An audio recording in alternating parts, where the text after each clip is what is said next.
Hi guys! Today gagawa tayo nitong super moist na banana cake with walnuts and raisins. Sa totoo lang po, sa lahat ng resepeng nasubukan ko, ito yung pinaka-successful at ang pinaka-masarap.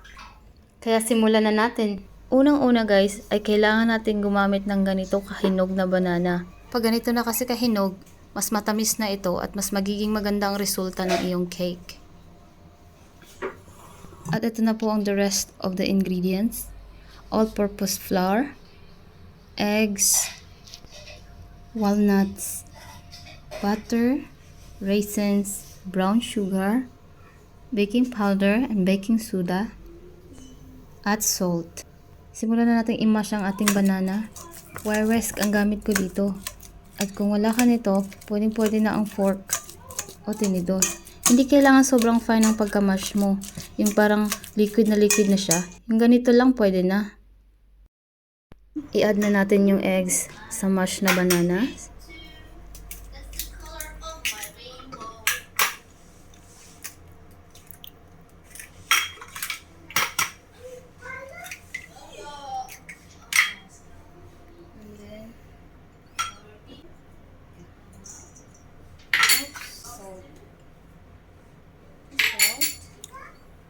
And vanilla. 2 teaspoons.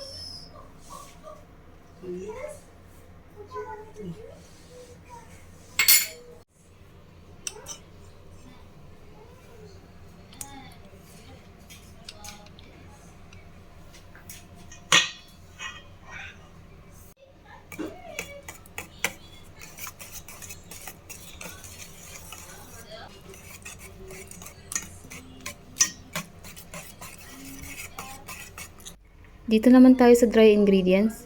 Ilagay natin sa all-purpose flour ang ating baking soda at baking powder, raisins, nuts,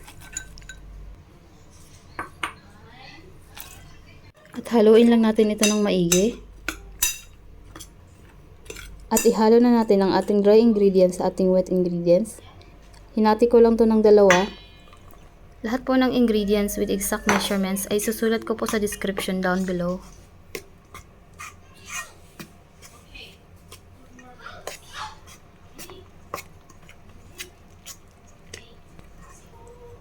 At ilagay na natin lahat at i-mix lang ng maigi hanggang sa wala ka nang makitang flour.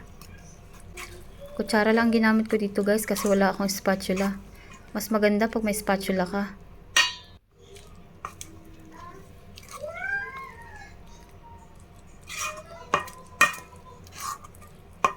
Lagyan lang natin konting mantika ang ating baking pan. Hindi kasi ako gumagamit ng wax paper kasi feeling ko hindi naman kailangan.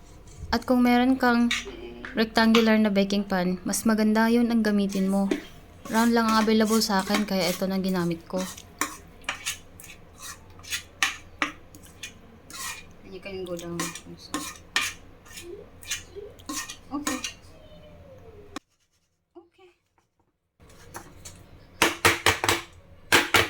Malit lang ang oven na meron kami, kaya inilagay ko siya sa 160 degrees. Pero kung malaki ang oven na gamit mo, ilagay mo sa 170 to 180 degrees. Mas mainit kasi guys, kaya madali lang masunog kung maliit na oven lang ang gamit mo.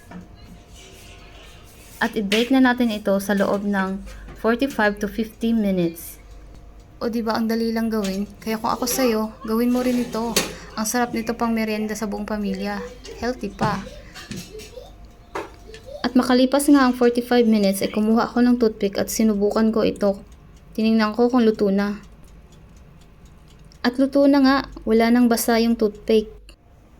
Ang saya ko guys kasi sa dami namin ng beses na gumawa ako ng banana cake, ito yung pinakamagandang naging resulta.